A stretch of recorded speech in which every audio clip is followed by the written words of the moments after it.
What is up, everybody? Welcome back to the Pack a Day podcast. I'm your host, Andy Herman. You can follow me on Twitter at Andy Herman NFL. Appreciate you joining me today. We've got a couple safety news and notes before we get to our main topic. The biggest of which is, of course, LeRoy Butler being inducted into the National Football Hall of Fame. Such an incredible honor for such a well-deserving player. LeRoy Butler is easily one of the best Packers that I've ever had the joy and privilege of walking out on a football field. I'm not going to go into too far of detail on this today, but one of the things that I always talk about with a safety is the job description, and how much value a safety has is really based on how many of those check boxes or how many check marks you can put in the check boxes next to the safety job description, right?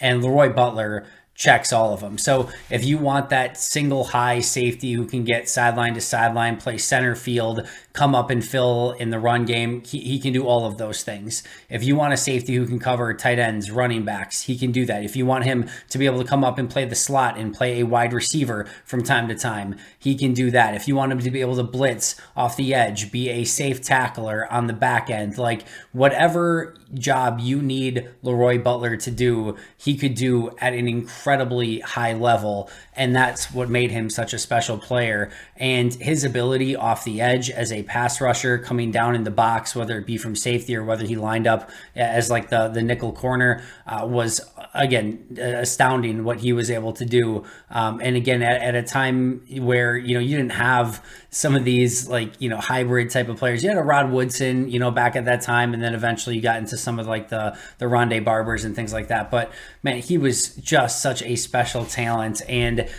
one of, when I first started watching, I'm not going to try to age myself too far here, but there weren't a ton of Packers on the team that, you could really, sort of rally around, right? But LeRoy Butler was very much one of those. And he was really the player that kind of bridged the gap between the Packers of the late 80s and the early 90s, into what was the Super Bowl Packers, right? And he was such a huge part of that Super Bowl 1996 team. He was such a huge part of the resurgence in Green Bay for a team that desperately needed a resurgence. And I don't know that Green Bay, there's no question about it. Green Bay doesn't have a Super Bowl in 96 without LeRoy Butler, a phenomenally deserving player. So incredibly excited for him, and it was well past due for him to get in, but it was that much more. It was kind of, it's one of those things where like you would have liked to get him in right away, like no questions asked,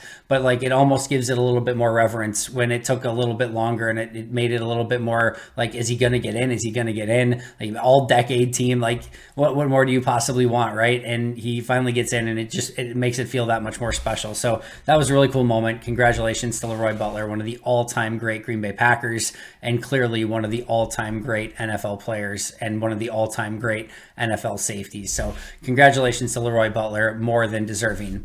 The other bit of safety news, Darnell Savage, he had the hamstring injury at family night.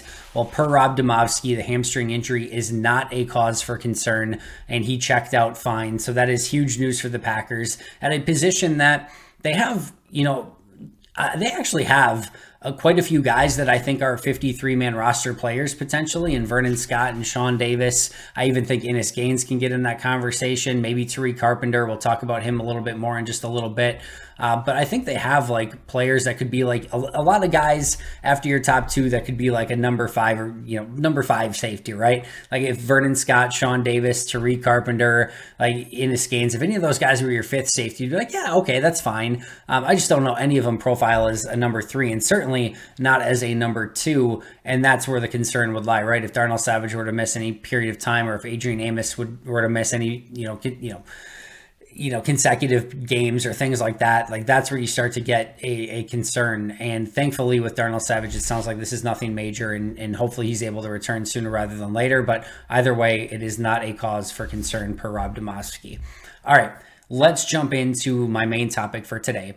And that is just sort of a progress report on this Packers rookie class so far, because we have been, I think really bombarded so far with a ton of amazing, news and notes and plays and everything from Romeo Doubs. He's sort of stolen the headlines, not just, in Packers camp, but he's starting to get some national attention as well. Zach Tom getting a lot of buzz, working with the starters. Quay Walker really got a lot of buzz really from day one. Devontae Wyatt really good at family night, as was Samori Toure. But how is this rookie class stacking up so far? And more importantly, how are these players progressing in their first season? It's only 9 practices. It'll be 10 on Sunday.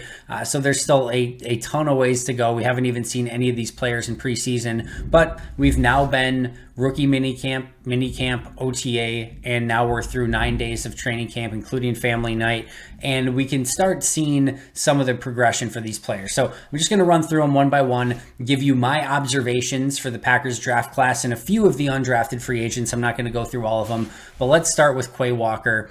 Pretty much inserted in the starting lineup, not quite from day one, not from day one of training camp he was, but not quite day one of mini camps and OTAs, but it wasn't long thereafter, and he has asserted himself nicely. Here's my prediction for Quay Walker based on what I've seen so far.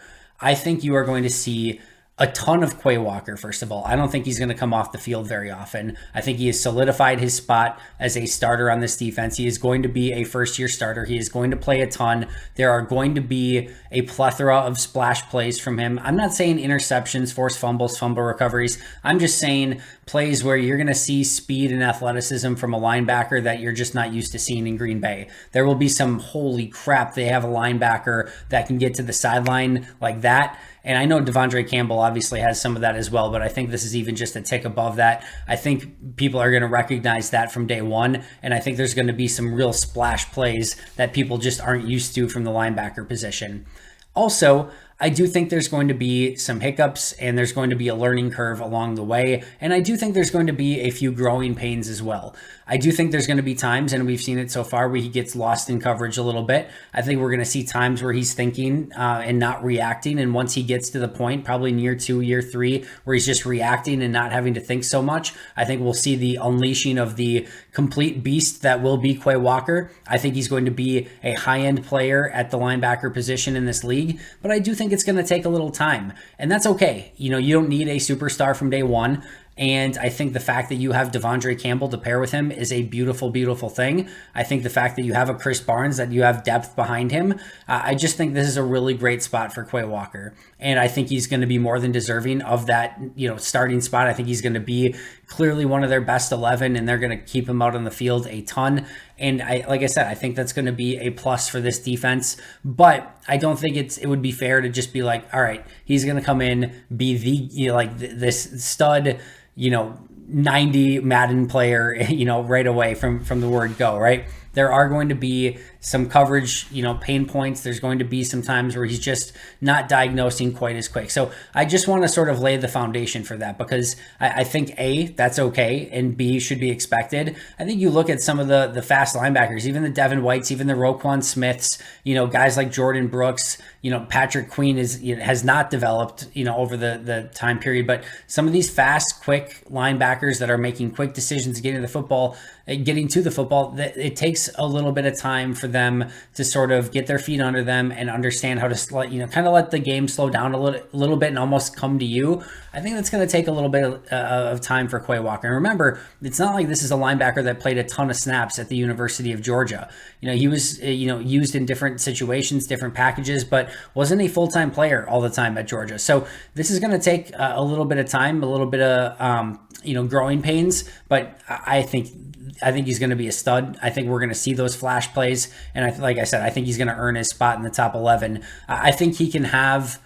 I know it's tough to say, he could have a bigger impact than what Eric Stokes did a season ago, because Stokes ended up being, one of the Packers' top corners for the vast majority of the season, and he held up pretty darn well in that spot. But I think that you could have a similar situation where, at first you're just like, all right, what can he bring to the table? And then all of a sudden, before you know it, he's just lining up week in and week out and playing really good football. I think we could see that from Quay Walker as well. And I'm really, really excited to see the level of intensity, physicality, and speed that he's going to bring to the defense. As I've mentioned in the past, it took all of 3 seconds of seeing Quay Walker in person to be like, yeah, I get why they wanted to take him that early. He's a special player, size, speed, strength, athleticism. He's got all the tools. Give it a little time to come together, but I really believe that it will. And I think he's going to, like I said, make an impact from day one. Devonte Wyatt, we talked a little bit about this after family night.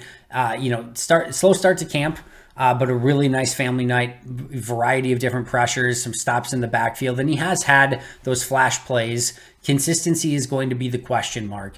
And as again, we talked about after family night, where I put Devonte Wyatt right now is the 5th best defensive lineman on the team. And that's not a terrible thing, right? A lot of that is due to Jarran Reed, TJ Slayton, Dean Lowry, and Kenny Clark being good football players and being able to be really strong rotational defensive linemen. And if Devonte Wyatt is your number 5 and he's playing 15 to 20 snaps per game, I think that is just a perfect situation for him coming into year one. I think it would be tough for Devonte Wyatt to come in and have to play 40, 50 snaps right from the word go and, just being able to hold up and show some of those flash plays. But I think if you can limit him in year one, to 10, 15, 20 plays and let some of those flash plays come out and let him be, sort of energized and coming off the bench and not having a lot of wear and tear, I think that's going to be a really perfect spot for him while he learns behind guys like Kenny Clark, Jarran Reed, Dean Lowry. He, like Quay, I think is in a perfect spot. I think he's going to be a great rotational lineman. And just think, how many times has Green Bay had a defensive line that can go 5 deep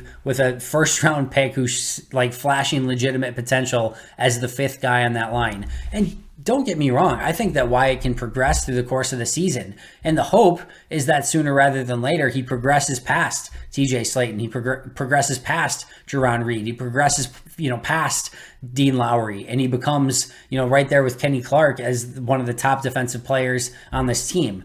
But same thing with Quay Walker. Give it a little bit of time. I know he's a little bit overaged for a rookie, but there's a lot of nuance that goes into this position. So many times in college, you have these big, bulking defensive linemen who can, almost do anything at will because they're playing against college football players that don't have the same consistency of NFL players. It's gonna take time for him to learn the technique, the effort, the intensity that he needs to play with, snap in and down out. And I think he's gonna do that, but give it a little time. And I think he's in a perfect spot, rotational defensive lineman to begin with. And I think that can progress over time. But man, the depth that Green Bay has there is such a luxury to have him in that number 5 position right now. Christian Watson next, 2nd round pick. Unfortunately, we haven't seen him at all, and I think the bad news here is he is not yet with the rehab group. And usually, again, the players that are almost ready to come back are with the rehab group. He is not there yet, so it could still be, 2 to 3 weeks, I think, for Christian Watson, and hopefully he's ready to go for the regular season. I could see this potentially as something that goes into the regular season, and then he's going to have to play catch-up. I still think he's going to add an explosive element. He looked really, really explosive at times in mini camps and OTAs. Did have some trouble with drops, but I think that's something that he can work out of his system. And at the last set, I don't know if it was mini camps or OTAs, but whatever it was, the last set of practices before training camp, you could tell that he put a concerted effort. He wasn't dropping anything. Nothing was touching the ground. And he was honing his craft even already. So I'm excited to see what Watson can bring, but just too early. It's too early for any of these guys, but we can't say anything about Watson because we haven't seen him at training camp at all. All right, Sean Rhyan, a little bit more interesting here. Love the tape on Sean Rhyan. I thought it was a really great pick by Green Bay in the 3rd round. We also know that Green Bay is cursed with 3rd round picks, so take that for what it's worth. But I thought at times with the 2nd team that he looked really good. And there were times where he was going up one-on-one against Devonte Wyatt, where I thought Ryan was winning against Wyatt more often than not. It was interesting to me to see that he was not getting any opportunities with the ones, especially with Royce Newman, I think, struggling at that right guard and right tackle position, and Green Bay trying to rotate all these different offensive linemen in. It felt like a matter of time before Sean Rhyan was at least going to get his name in the discussion.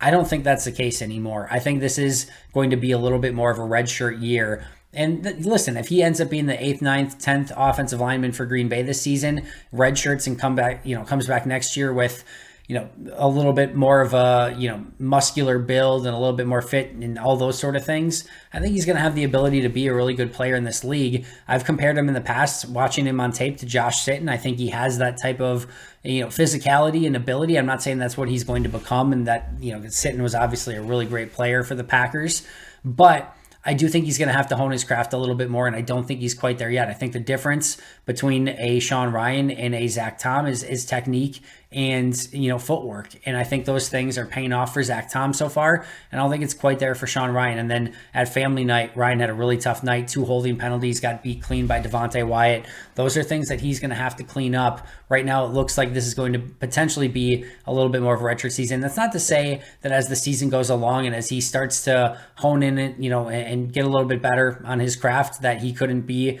a better player by the end of the season. We've certainly seen that with players and rookies in the past. But it looks like right now he's probably going to stay working with the number 2 offensive lineman, and he doesn't quite look ready to start at this time. All right, next up is Romeo Doubs. I don't even know what else I need to say. We've talked about Romeo Doubs every day. He's come up with contested catches. I will still say that there's still a floor here, right? There's a really high ceiling. We're starting to see exactly what he's capable of. I will tell the cautionary tale of a Tajay Sharp, right? Tajay Sharp, if you remember, for the Tennessee Titans, and they're not the same player at all, but now I want to look at his stats as I'm looking this up here. But Tajay Sharp, Tennessee Titans, and, if you go back, he had so much buzz coming out of his rookie season in Tennessee. And, he went into his first season, he killed preseason, killed training camp. There was a ton of talk about him.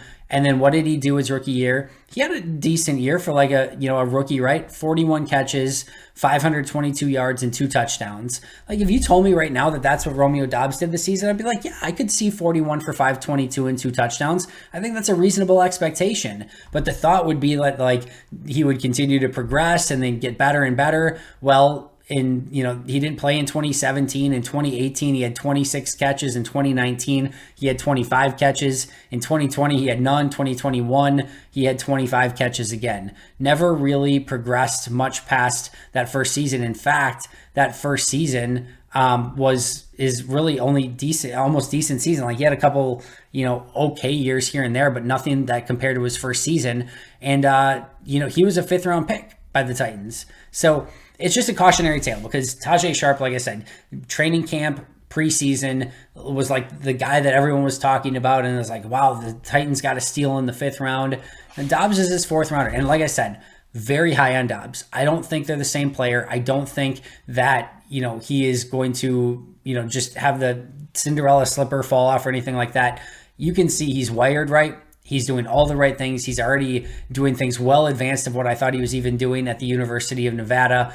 I am very bullish on Romeo Doubs. I'm just saying, we just don't know yet until preseason, regular season, and we start seeing him do it week after week, not just in practice, but in games as well. There's always going to be that question mark, but man, it seems like Green Bay got an absolute steal in the 4th round. And he, like I said earlier, he has been not only the buzz of Packers training camp, but one of the true rookie darlings in the NFL so far, and is getting some national media attention. Next is Zach Tom, and he's already getting starting looks with the ones, which is really impressive. I will say this. If you go back to David Bakhtiari, his rookie season, I think, you could tell that Bakhtiari had a ton of potential, even from his rookie year, and you could tell that he could potentially progress into a good left tackle. I don't know that we ever knew exactly what he was going to become, but you could see those flashes right away. I don't think Zach Tom is quite that. But I don't know that we know exactly what his long-term position is. It could be, I think it's left guard. If I had to peg a position for him, I would say I think left guard long-term seems like the best spot. Maybe center, maybe right guard, maybe left tackle, maybe right tackle. Who knows? The fact that he can play all 5 is incredible, and it could give Green Bay a ton of versatility with both Jenkins and Zach Tom long-term. But what I will say is that I think there's a chance. What set Bakhtiari apart his rookie season, he had great footwork, great attention to detail, great intensity, and he was just a really smart player. Didn't always anchor the best. He needed to add functional strength, but you could tell that there was something there. The same thing goes for Zach Tom. And in fact, I would say he might have the highest floor already of any of the Packers rookies, Romeo Doubs included. The reason being is that I think the floor at this point is a 10-year offensive lineman that is at at worst still better than like a Lucas Patrick or somebody like that we've seen in Green Bay over the last, handful of seasons. That's his floor. That's the worst he's going to be. Like, he's just smart enough, quick enough, footwork's there, hand placement's there, all things that he can still even continue to get better at. But like, those things are already so there that like, this is just going to be a 10-year offensive lineman. Like, that's where it is right now. That's legitimately how I feel about Zach Tom. And now what his ceiling is clearly a starter, but where that comes in this season and long term, still a long ways to go, but really a great sign that he's already getting looks with the ones. And I don't know, like, if you told me right now that by the end of the season, the Packers' best offensive line was some form of Bakhtiari, Zach Tom, Josh Myers, John Runyon Jr., and Elton Jenkins, that wouldn't shock me. That wouldn't shock me one bit. Like, I think that is a real legitimate possibility with Zach Tom. So really great start to camp for him. Clearly going to make the team, clearly going to be, I think, a long-term offensive lineman and has a legitimate chance to start week 1 for the Packers. Going to be some growing pains there as well, but still an impressive start for him. Kingsley Enagbare, I think, as I've mentioned before, is going to take a little bit of time. He has worked some with the ones. He has worked some, with that next group of, edge rushers after Preston Smith and, Rashawn Gary. When I say he's worked with the ones, I don't mean that like he's competing with Preston Smith or Rashawn Gary. I mean that like in the group where all the ones are practicing, where like the guys that, are going to make the team or probably going to make the team and, are working with like the number 1 units. We have seen some Kingsley Enagbare with that. We've also seen Ladarius Hamilton at times ahead of him. We've also seen Tipa Naliai ahead of him. So he's probably going to slate in somewhere between number 3 and number 5 on the edge rusher depth chart. I don't expect huge things from him his rookie year. I think he's going to have to put on a bit more functional strength as time goes on. And I do think that's something that I think in year 2 or year 3, you could see him take off. But if he's your number 5 edge rusher going into this season, I think that's okay. And I think that's a good spot. And I still think Green Bay got good value for him when they selected him in the 5th round. Then that brings us to our 4 7th rounders.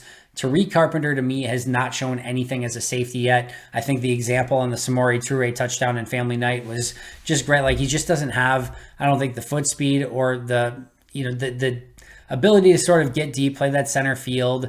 I just think like they may need to look at making him more of that hybrid safety linebacker, or maybe just even moving him to linebacker. I think this is going to be a work in progress for Tariq Carpenter. I would pencil him in pretty clearly for a practice squad spot at this point. I do not think that he is going to make the 53-man roster. We know that Goot hates cutting draft picks, so I'll never say never, but I think to me it would be quite clear right now that so far, that he would be the lowest safety that they have on the roster right now. I'd put Sean Davis ahead of him. I'd put Vernon Scott ahead of him. I would put Ennis Gaines ahead of him, and then clearly Amos and Savage as well. So that's where Carpenter's at. I'd be shocked if he made the 53, but I do think he has a really strong chance of getting in the practice squad. And then they just got to figure out, all right, do we want to have him put on a little bit of weight and maybe make that transition full-time to linebacker? Jonathan Ford, I am actually excited about for a 7th round pick. I think he has the ability to be a rotational defensive lineman, 10 to 12 snaps per game on rundowns. Huge dude, and he moves well. He's made a couple flash plays in the backfield, and I think it's going to take, I don't think, like, I'll put it this way. I don't think he's going to be like ready to play, 30, 40 snaps anytime soon. But I think this is like sort of your Tyler Lancaster role, right? A guy that can play on early downs, 10, 12 snaps per game, just eat up some double teams, keep your linebackers clean, keep the rest of your defensive linemen fresh. I think he can play that role, and whether or not they want to activate 6 defensive linemen on game days would be a major question, but I still think he's worth keeping, and I think Green Bay found a player that they can use in sort of a utility role, again, as a big, strong, physical defensive lineman who plays on early downs. He's going to have to continue to get better at using his pad level, keeping his pad level low, and, just playing with better leverage. But if he can get there, Green Bay may have found something there, just even if it's 20 snaps per game as a run stuffer. And to me, he shows more of an upside as a pass rusher than a Tyler Lancaster did, which isn't saying much, but I do think Green Bay may have found a nice rotational player there. Rasheed Walker just got caught behind the 8 ball immediately in camp, not being ready. And like, he's with the number 3, like, offensive line right now. he just doesn't look quite ready or like 100% yet, even to do some of the team activities. So I think he is a prime practice squad candidate. Haven't seen enough of him to say like what he potentially could become. I know this is one of like the draft nicks, like Green Bay got the steal of the draft in the 7th round with Rasheed Walker. I just think it's going to probably end up being on the practice squad, and he's going to take a little bit more time to develop because of some of the injuries that he started training camp with. And then lastly, from the drafted group is Samori Toure. Very much in play for potentially that number 7 wide receiver position. I do think Green Bay ends up probably keeping 7, although 6 is within the realm of possibility as well. And I just think that some of the playmaking that he's already shown, I think Family Night's a great example of that.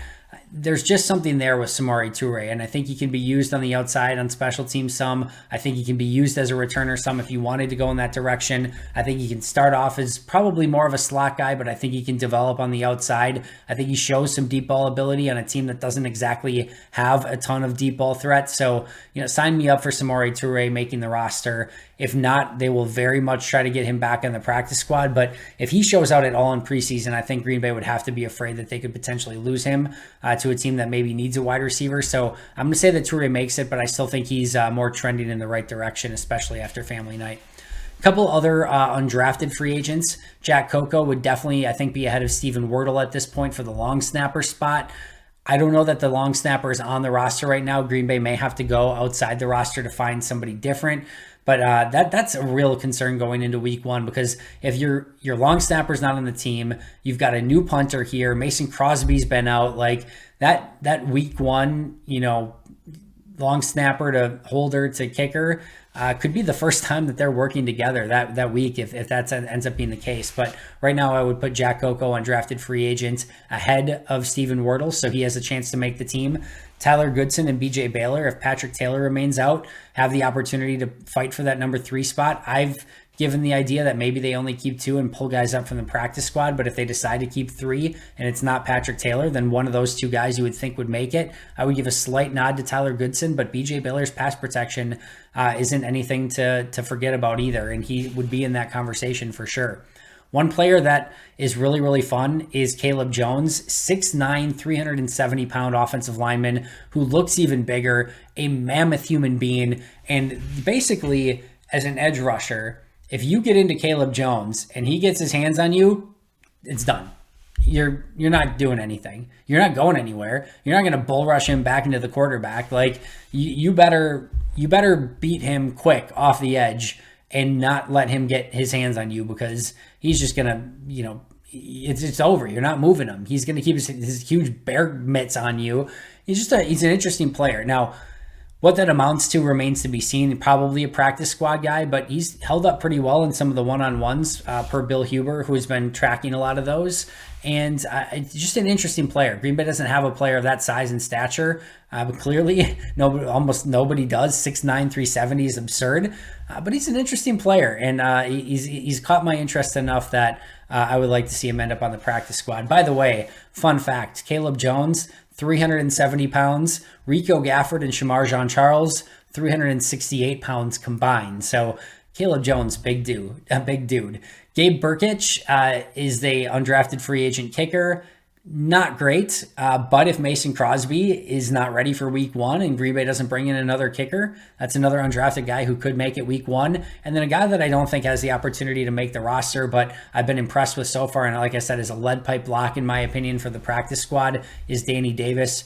He's been nothing but impressive. Like, he's limited athletically. He's not going to be the fastest guy in the world. He's not going to be the biggest guy in the world, but firm route runner, knows how to get open, good strong hands, just a good wide receiver. And there's a lot of those out there that, if you don't have the special athletic traits, it sometimes doesn't amount to much. There's just something there as a slot wide receiver that gives me like every slot wide receiver gives everyone Wes Welker vibes, right? Like, he's not Wes Welker, don't get me wrong. He's not Julian Edelman, but like, he just is good enough in and out of his breaks that it just is like, there's a little bit of something there that's caught my eye. And like I said, probably a practice squad guy. I like a lead pipe block for me as a practice squad guy, but a really nice training camp nonetheless. So that is my rookie report so far. There will be a lot more to come on these players as the rest of training camp and preseason goes on. Obviously, we'll be all eyes on a lot of these rookies as the preseason kicks off. But that is going to do it for me today. Again, congratulations to LeRoy Butler. Could not be more pleased with him getting into the Hall of Fame. Thank you so much for listening. But until next time, and as always, go Pack Go.